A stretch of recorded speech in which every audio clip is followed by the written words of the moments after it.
अस्सलाम वालेकुम दोस्तों, मैं आपका तारिक महमूद मजलूम की आवाज़ से। दोस्तों, जैसा कि आपको पता है कि हम दिन ब दिन कहीं ना कहीं किसी न किसी शहर ज़रूर जाते हैं कवरेज के सिलसिले में। तो आज हमारा जाना हुआ सादकाबाद शहर में। तो आज जो वक़ुआ मेरी आंखों के सामने सादकाबाद सिटी में पेश आया, वो मेरे लिए चौंका देने वाला था, क्योंकि हम ट्रैफ़िक पुलिस की बहुत इज़्ज़त करते हैं। जब से यहाँ डीएसपी ट्रैफ़िक मोहम्मद साजिद साहब तैनात हुए हैं, उन्होंने इतनी सख्त हिदायत दे दी हैं अपने अमले को कि कोई भी करप्शन करता हुआ नज़र नहीं आता। ना ही उनके दफ्तर में अब कोई करप्शन का मामला है। लाइसेंस भी बनते हैं तो पूरे मेरिट पे बनते हैं। इसलिए हमने भी जो है आंखें मूंद ली थी कि इतना काबिल अफसर आ गया है तो अब इनका सुधार जो है हो गया है।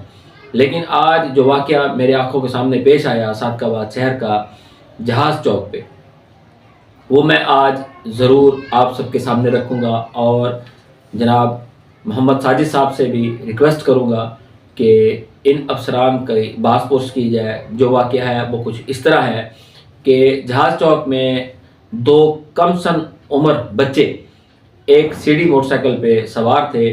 उनको ट्रैफिक पुलिस एहलकारों ने रोका। एएसआई था उसमें यासीन और कांस्टेबल जो था उसका नाम था सैफ। तो उन्होंने उन्हें रोका।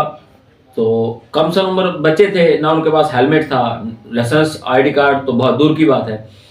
खैर, मैं दूर से खड़ के ये तमाशा देखता रहा और मैंने उसकी वीडियो बनाई दूर से ही। तो थोड़ी देर तक उनकी आपस में गुफ्तगू-शुनीस चलती रही। उसके बाद वो दोनों एहलकार उनको लेके थाना सिटी सादकाबाद चले जाते हैं। मैं भी उनके पीछे पीछे थाना सिटी सादकाबाद चला जाता हूँ। मैं बाहर ठहर के इंतज़ार करता हूँ कि देखते हैं क्या होता है।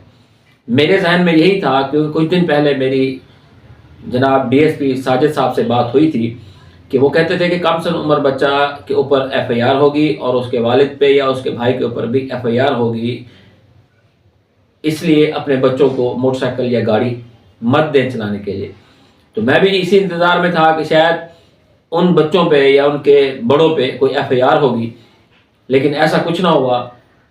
ठीक 5 मिनट के अंदर अंदर वो बच्चे उसी बाइक पे बाहर आते हैं।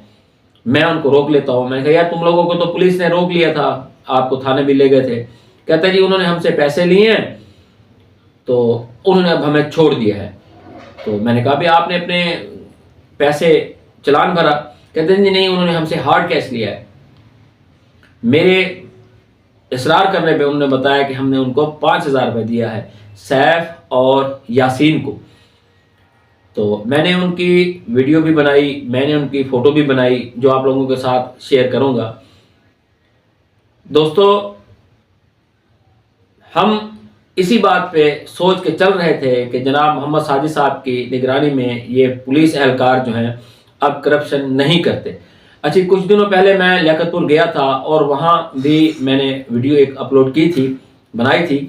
तो उसमें जो देखे थे हकायक मैंने आप सबके साथ शेयर किए थे कि उन पुलिस एहलकारों ने इंतहाई ईमानदारी के साथ गर्मी के वक्त में वो अपनी ड्यूटी सर अंजाम दे रहे थे और किसी को कोई इस्तिस्ना हासिल नहीं थी। लेकिन सादकाबाद में उसका बहुत वादे है। यहाँ सिंध से आए लोग, बलूचिस्तान से आए लोग, चकूक से आए लोग, इस तरह ये ट्रैफिक वाले उनको ज़िबा करते हैं जिसका कोई हिसाब नहीं है। मेरी पुरजोर अपील है डीएसपी ट्रैफिक मोहम्मद साजिद से कि इनकी बासपुरस की जाए। मेरी पुरजोर अपील है अरफान अली समूह से कि इनकी बासपुरस की जाए और इनका किबला दुरुस्त किया जाए। दोस्तों, सच बात कहना सदका जो हमने अदा कर दिया, आगे इस बात को फैलाना आप लोगों की जिम्मेदारी। हमारे चैनल को लाजमी सब्सक्राइब करें, बेल आइकन के बटन को लाजमी पुश करें ताकि हमारी आने वाली मज़ीद वीडियो आप तक बाआसानी पहुंचती रहें। अस्सलाम अलैकुम। पाकिस्तान जिंदाबाद।